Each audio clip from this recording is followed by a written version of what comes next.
مخلوط معیشت۔ آئیے مختلف مثالوں کی مدد سے معیشت کی مختلف اقسام کو سمجھنے کی کوشش کرتے ہیں۔ معیشت کی کچھ اہم خصوصیات ہیں۔ معیشت کی اہم خصوصیات کون سی ہیں؟ آئیے سمجھنے کی کوشش کرتے ہیں۔ معیشت کی خصوصیات: مخصوص جغرافیائی علاقہ، قدرتی وسائل، آبادی، سیاسی اقتدار اعلیٰ اور شعبہ جاتی تقسیم، یہ معیشت کی خصوصیات ہیں۔ معیشت کی امتیازی یا اہم خصوصیات کون سی ہیں؟ معیشت کی اہم خصوصیات کچھ اس طرح ہیں۔ نمبر 1، مخصوص جغرافیائی علاقہ، certain geographical area۔ نمبر 2، قدرتی وسائل، natural resources۔ نمبر 3، آبادی، population۔ نمبر 4، سیاسی اقتدار اعلیٰ، political sovereignty۔ اور نمبر 5، شعبہ جاتی تقسیم، sectorial distribution۔ آئیے ان کے متعلق مزید معلومات حاصل کرتے ہیں۔ سب سے پہلے مخصوص جغرافیائی علاقہ اور قدرتی وسائل۔ مخصوص جغرافیائی علاقہ: ہر معیشت کا ایک متعین جغرافیائی علاقہ ہوتا ہے جو اس ملک کی سیاسی سرحد ہوتی ہے۔ بھارت کی معیشت میں تقریباً 32,87,263 مربع کلومیٹر زمینی علاقہ ہے۔ یہ کل زمین کے 2.4% حصے سے گھرا ہوا ہے۔ نیچرل ریسورسز: قدرتی وسائل سے مراد ایسے وسائل جو آزادانہ طور پر قدرتی ماحول میں دستیاب ہوں۔ اس میں زمین، پہاڑ، پانی، سورج کی روشنی، سمندر، جنگلات، معدنیات کے ذخائر وغیرہ کا شمار ہوتا ہے۔ نیچرل ریسورسز یعنی قدرتی وسائل سے متعلق آپ پچھلی جماعتوں میں پڑھ چکے ہیں۔ قدرتی وسائل سے مراد ایسے وسائل جو آزادانہ طور پر قدرتی ماحول میں دستیاب ہوں۔ اس میں زمین، پہاڑ، پانی، سورج کی روشنی، سمندر، جنگلات، معدنیات کے ذخائر وغیرہ کا شمار ہوتا ہے۔ قدرتی وسائل کی دستیابی اور اس کے استعمال سے معیشت میں پیداوار کی سطح متاثر ہوتی ہے۔ تو قدرتی وسائل معیشت کی ایک اہم خصوصیت ہے۔ تیسری خصوصیت ہے آبادی یعنی پاپولیشن۔ کسی ملک میں مزدوروں کی فراہمی کا انحصار آبادی کی جسامت یعنی آبادی کی سائز پر ہوتا ہے۔ تعلیم، تربیت اور صحت کی خدمات انسانی وسائل کے معیار کو بلند کرتی ہیں، یعنی پیداواری سرگرمیوں میں آبادی کا استعمال زیادہ سے زیادہ ہوتا ہے۔ کسی ملک میں آبادی کی جسامت یا سائز کے متعلق 3 نظریات ہیں۔ پہلا، اوسط آبادی جسے انگریزی میں آپٹیمم پاپولیشن کہتے ہیں۔ دوسرا، کثیر آبادی یعنی اوور پاپولیشن۔ اور تیسرا ہے قلیل آبادی یعنی انڈر پاپولیشن۔ ان کا کیا مطلب ہے؟ اوسط آبادی یعنی آپٹیمم پاپولیشن یہ آبادی کی مثالی جسامت ہوتی ہے۔ اس قسم کی آبادی میں دستیاب وسائل کا مناسب استعمال کیا جاتا ہے۔ دوسرا ہے کثیر آبادی اوور پاپولیشن۔ اوسط سے زیادہ آبادی کو کثیر آبادی کہتے ہیں۔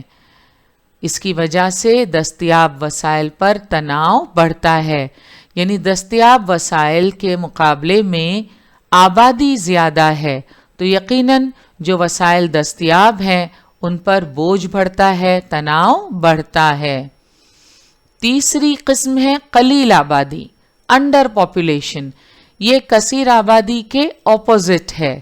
یہ ایک ایسی صورتحال ہے جس میں موجودہ آبادی دستیاب وسائل کو مکمل طور پر استعمال کرنے کے لیے کافی نہیں ہے، یعنی کسی معیشت میں یا کسی ملک میں وسائل جو دستیاب ہیں وہ زیادہ ہیں اور انہیں استعمال کرنے کے لیے آبادی کافی نہیں ہے، تو ایسی صورتحال کو انڈر پاپولیشن یعنی قلیل آبادی کہتے ہیں۔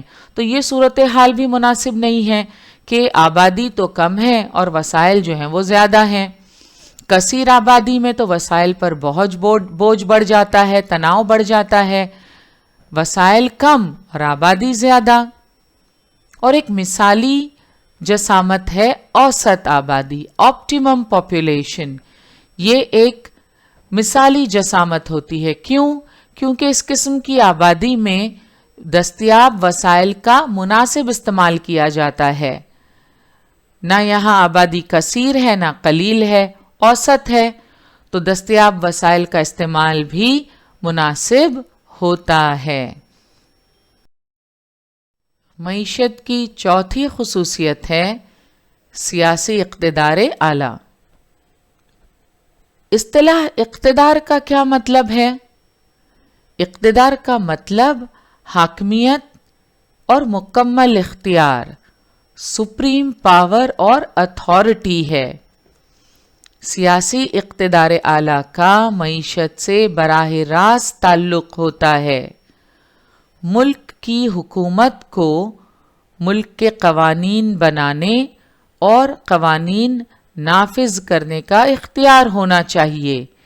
ایک آزاد اور سیاسی طور پر خود مختار ملک ہی معاشرے کی سماجی اور معاشی فلاح و بہبودی کے بارے میں فیصلہ لے سکتا ہے۔ جس طرح ہمارا ملک بھارت ایک آزاد اور سیاسی طور پر خود مختار ملک ہے اور یہاں حکومت کو ملک کے قوانین بنانے اور قوانین نافذ کرنے کا اختیار ہے، اور یہاں حکومت ملک کے معاشرے کی سماجی اور معاشی فلاح و بہبود کے متعلق فیصلے لے سکتی ہے۔ تو سیاسی اقتدار اعلیٰ میں اصطلاح اقتدار کا مطلب حاکمیت یعنی سپریم پاور اور مکمل اختیار یعنی اتھارٹی ہے۔ سیاسی اقتدار اعلیٰ کا معیشت سے براہ راست تعلق ہوتا ہے۔ ملک کی حکومت کو ملک کے قوانین بنانے اور قوانین نافذ کرنے کا اختیار ہونا چاہیے۔ ایک آزاد اور سیاسی طور پر خود مختار ملک ہی معاشرے کی سماجی اور معاشی فلاح و بہبود کے بارے میں فیصلہ لے سکتا ہے۔ اب ہم بات کریں گے پانچویں خصوصیت شعبہ جاتی تقسیم کی۔ ملکیت اور انتظامیہ کے لحاظ سے شعبوں کو نجی شعبہ، عوامی شعبہ اور مشترکہ شعبے میں تقسیم کیا جاتا ہے۔ مختلف پیداواری سرگرمیوں کی نوعیت کی بنیاد پر پیداواری سرگرمیوں کو ان تین شعبوں میں تقسیم کیا جاتا ہے۔ ابتدائی شعبہ یعنی پرائمری سیکٹر، ثانوی شعبہ سیکنڈری سیکٹر اور ثالثی شعبہ ٹرشری سیکٹر۔ ابتدائی شعبہ یعنی پرائمری سیکٹر، اسے زراعتی شعبہ بھی کہتے ہیں۔ قدرتی وسائل پر منحصر پیشوں کا شمار ابتدائی شعبے میں ہوتا ہے۔ آپ ہشتم جماعت میں اس کے متعلق تفصیلی معلومات حاصل کر چکے ہیں۔ تو قدرتی وسائل پر منحصر پیشوں کا شمار ابتدائی شعبے میں ہوتا ہے، مثلاً زراعت اور دیگر سرگرمیاں جیسے غلہ بانی، مرغ بانی، ماہی گیری، جنگلات کی کٹائی اور کانکنی وغیرہ۔ بھارت جیسے ترقی پذیر معیشت ملک میں آدھے سے زیادہ آبادی ابتدائی شعبے میں مصروف ہے۔ سیکنڈری سیکٹر یعنی ثانوی شعبہ، اس شعبے کو صنعتی شعبہ بھی کہتے ہیں۔ اس میں صنعتی، تعمیراتی کام، بجلی، قدرتی گیس، پانی کی فراہمی جیسے پیشے شامل ہیں۔ تیسرا شعبہ ہے ترشری سیکٹر یعنی ثالثی شعبہ۔ اس شعبے کو خدمتی شعبہ بھی کہا جاتا ہے۔ اس شعبے میں آمد و رفت، رسل و رسائل، بینک کاری، تجارت، بیمہ، مالیات، صحت عامہ، تعلیم، ہوٹل اور تفریح وغیرہ شامل ہیں۔ معیشت کی خصوصیات ہم نے دیکھی۔ مخصوص جغرافیائی علاقہ، قدرتی وسائل، آبادی، سیاسی اقتدار اعلیٰ اور شعبہ جاتی تقسیم۔ اور اب ہم بات کریں گے معیشت کی عالم کاری، گلوبلائزیشن آف اکانومی۔ معیشت کی عالم کاری کو سمجھنے سے پہلے ہم عالم کاری یعنی گلوبلائزیشن کا مفہوم سمجھیں گے۔ عالمی سطح پر لوگوں میں خیالات و نظریات کا تبادلہ شروع ہوا اور یہ ممکن ہو پایا اطلاعاتی ٹیکنالوجی میں انقلاب کی وجہ سے۔ انفارمیشن ٹیکنالوجی میں انقلاب کی وجہ سے دنیا کے واقعات اور معلومات دور دور تک پہنچنے لگے۔ انفارمیشن ٹیکنالوجی کی ترقی کی وجہ سے آج ہم دیکھتے ہیں ساری دنیا سکڑ کر سمٹ کر ایک دوسرے کے قریب آ گئی ہے۔ دنیا کے کسی بھی ملک میں موجود شخص سے اب ہم رابطہ قائم کر سکتے ہیں، اپنے خیالات اور نظریات دوسروں تک پہنچا سکتے ہیں، دوسروں کے نظریات اور خیالات سے واقف ہو سکتے ہیں، تو ملکوں کی سرحدوں کو پہلے جیسی اہمیت باقی نہیں رہی۔ عالمی سطح پر لوگوں میں خیالات اور نظریات کا تبادلہ شروع ہوا۔ اس کی کئی مثالیں آپ کے سامنے ہیں۔ اب دنیا کے مختلف ممالک میں موجود مفکرین کے خیالات اور نظریات سے آپ گھر بیٹھے واقف ہو سکتے ہیں۔ سوشل میڈیا کے جو ڈیفرنٹ پلیٹ فارم ہمیں اویلیبل ہیں، ان کی مدد سے ہم دنیا میں مختلف لوگوں سے رابطہ قائم کر سکتے ہیں، ان کے خیالات اور نظریات سے واقف ہو سکتے ہیں، اپنے خیالات اور نظریات لوگوں تک پہنچا سکتے ہیں، اور یہ کوئی مشکل نہیں ہے۔ آج انٹرنیٹ کی مدد سے ساری دنیا جو ہے وہ ایک دوسرے کے قریب آ گئی ہے۔ اطلاعاتی ٹیکنالوجی میں انقلاب کی وجہ سے دنیا کے واقعات اور معلومات دور دور تک پہنچنے لگے ہیں۔ ملکوں کی سرحدوں کو پہلے جیسی اہمیت نہیں رہی۔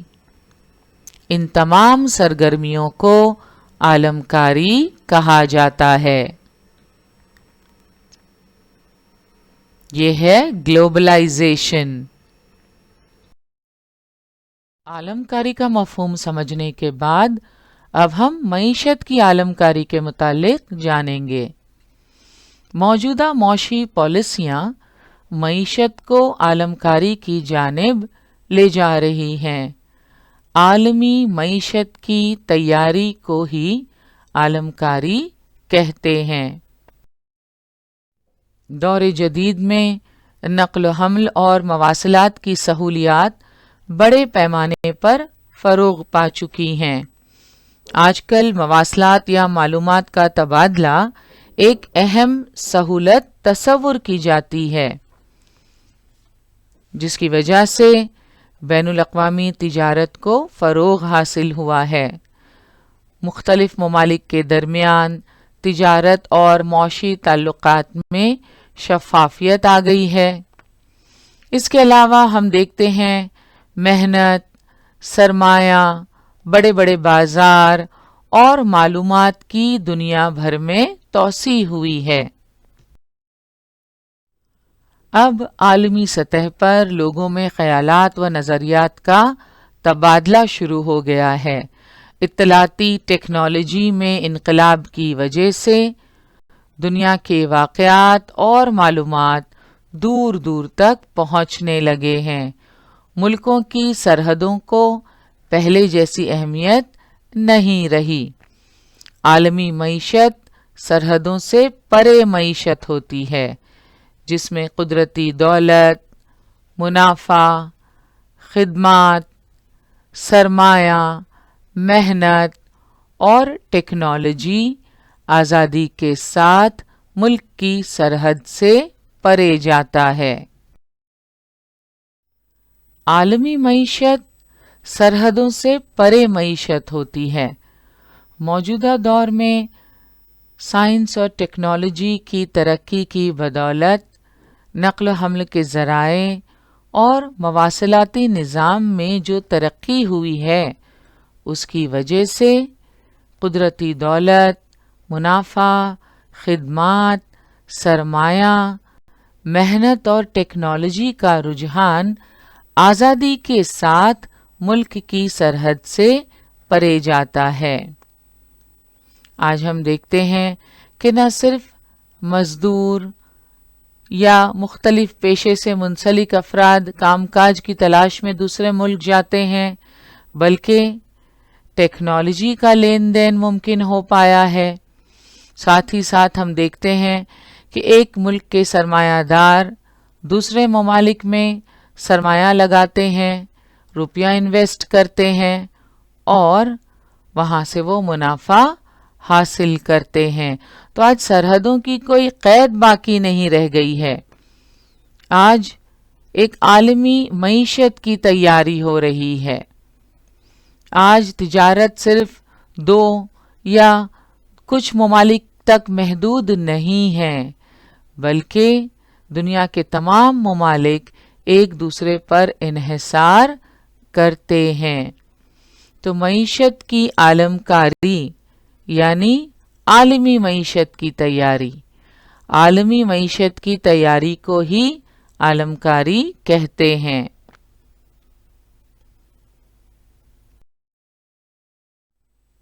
عالم کاری یعنی ملک کی معیشت کو عالمی معیشت سے ہم آہنگ کرنا، جس میں آزادانہ تجارت ہوتی ہے اور سرمایہ کاری پر سے ہر قسم کی پابندی ہٹا لی جاتی ہے۔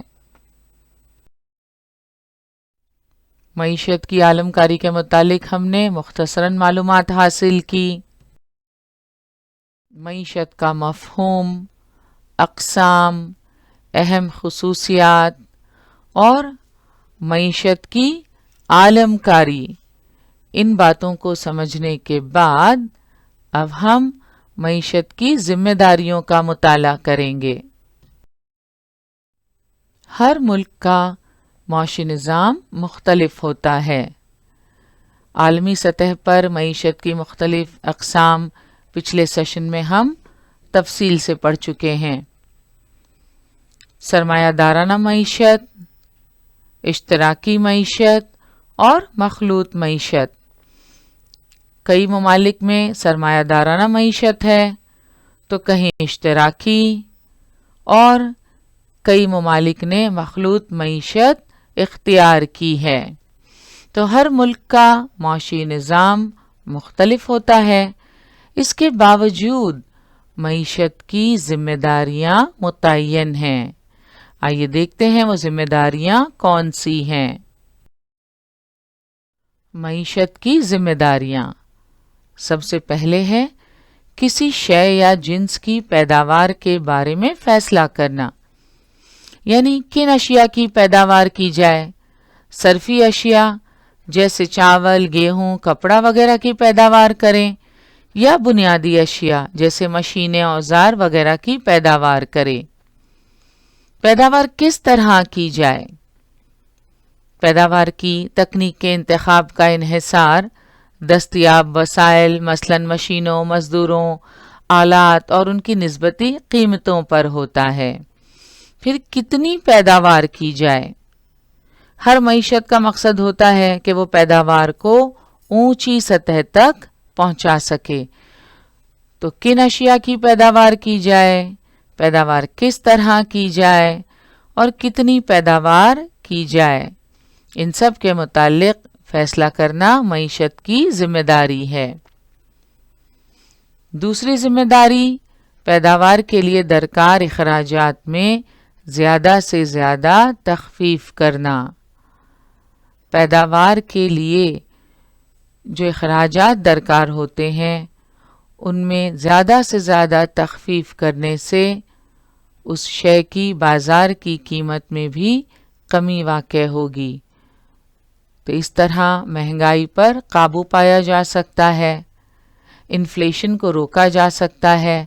تو ضروری ہے کہ پیداوار کے لیے درکار اخراجات اور کاسٹ جو ہے اس میں زیادہ سے زیادہ تخفیف کی جائے، اور یہ معیشت کی ذمہ داری ہے۔ تیسری ذمہ داری ہے سماجی اور معاشی اصولوں کے مطابق قومی پیداوار کی تقسیم کرنا۔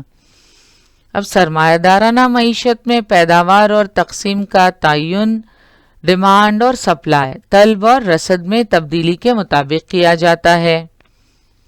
اشتراکی معیشت میں اشیاء اور خدمات کی تقسیم لوگوں کی فلاح و بہبود کی بنیاد پر کی جاتی ہے۔ مخلوط معیشت میں اشیاء کی تقسیم کے لیے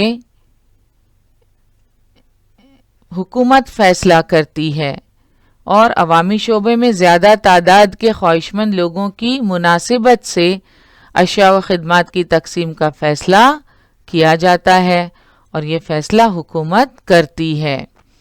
تو کسی شے یا جنس کی پیداوار کے بارے میں فیصلہ کرنا، پیداوار کے لیے درکار اخراجات میں زیادہ سے زیادہ تخفیف کرنا، سماجی اور معاشی اصولوں کے مطابق قومی پیداوار کی تقسیم کرنا، یہ معیشت کی ذمہ داریاں ہیں۔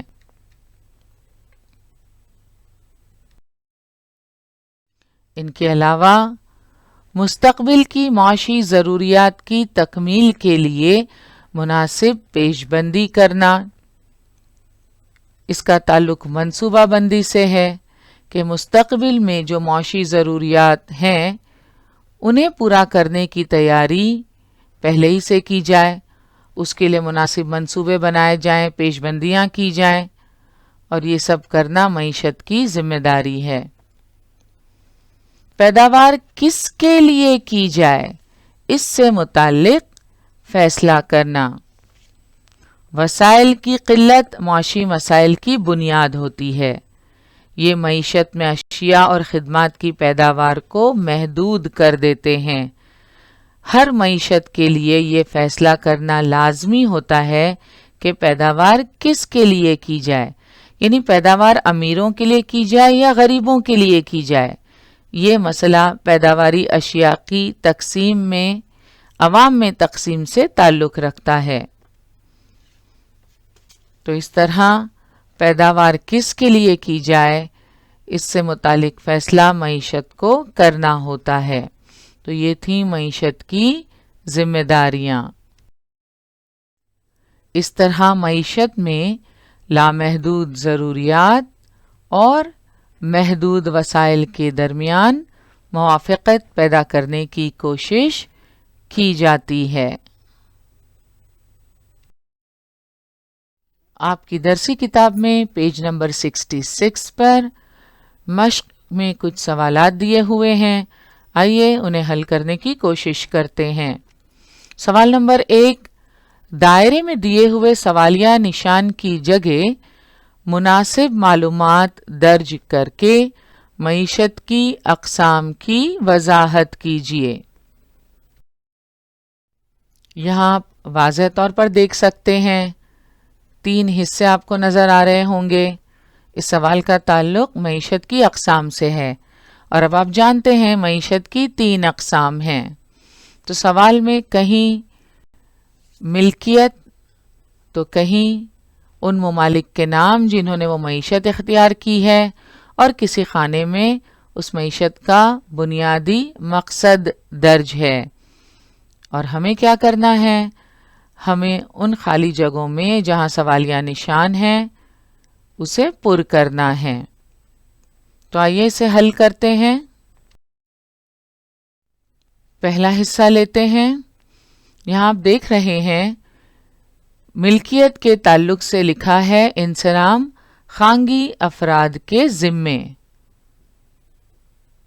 تو آپ بتا سکتے ہیں کس معیشت میں انصرام یعنی انتظام خانگی افراد کے ذمے ہوتا ہے؟ سرمایہ دارانہ معیشت میں۔ تو سب سے اندر والے حصے میں ہم سرمایہ دارانہ معیشت لکھیں گے۔ اس سے اوپر مثالیں لکھنی ہیں ان ممالک کے نام جہاں سرمایہ دارانہ معیشت پائی جاتی ہے۔ تو جرمنی، جاپان، ریاستہائے متحدہ امریکہ۔ تیسرے خانے میں اشارہ دیا ہوا ہے کہ انصرام خانگی افراد کے ذمے ہوتا ہے، اور اس سے اوپر کے خانے میں بنیادی مقصد لکھنا ہے۔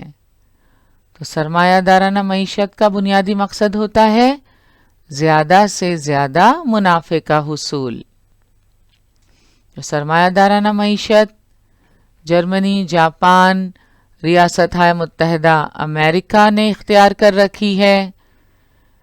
یہاں ملکیت اور انصرام خانگی افراد کے ذمے ہوتا ہے، اور زیادہ سے زیادہ منافع کا حصول سرمایہ دارانہ معیشت کا بنیادی مقصد ہوتا ہے۔ دوسرے حصے میں معیشت کا مقصد لکھا ہوا ہے سماجی فلاح و بہبود کا حصول۔ تو آپ بتا سکتے ہیں سماجی فلاح و بہبود کا حصول کس معیشت کا بنیادی مقصد ہے؟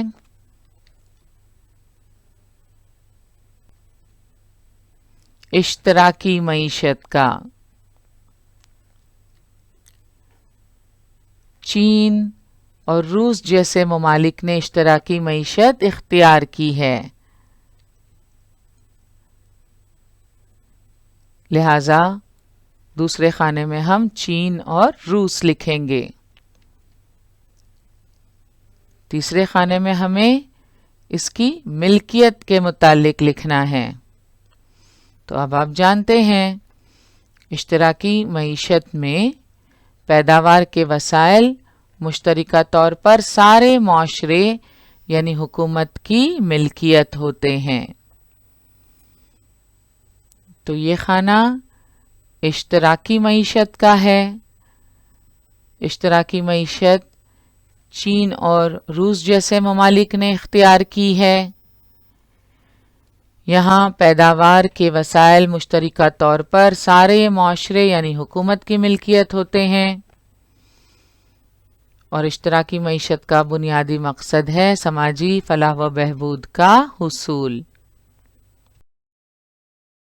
اور اب ہم تیسرے اور آخری حصے کو مکمل کریں گے۔ اس میں آپ دیکھ سکتے ہیں ان ممالک کے نام دیے ہوئے ہیں جہاں یہ معیشت اختیار کی گئی ہے۔ ان میں بھارت، سویڈن اور برطانیہ عظمیٰ۔ تو اب آپ جانتے ہیں بھارت، سویڈن اور برطانیہ عظمیٰ میں کس قسم کی معیشت ہے، وہ ہم یہاں پہلے خانے میں لکھیں گے، اور وہ نام ہے مخلوط معیشت۔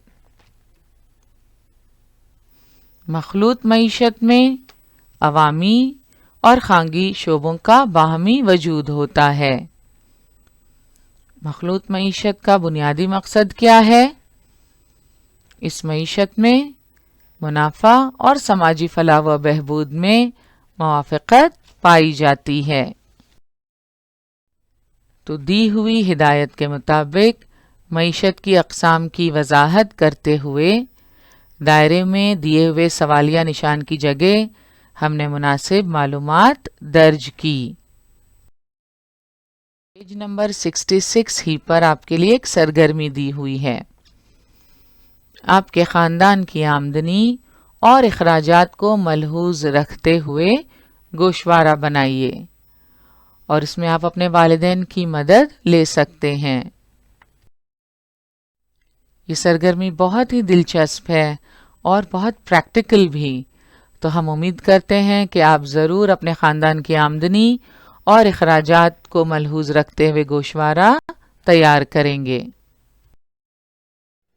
اگلے سیشن میں انشاءاللہ ہم تجارت یعنی ٹریڈ کا مطالعہ کریں گے۔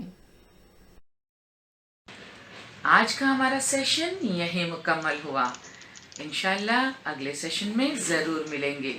السلام علیکم۔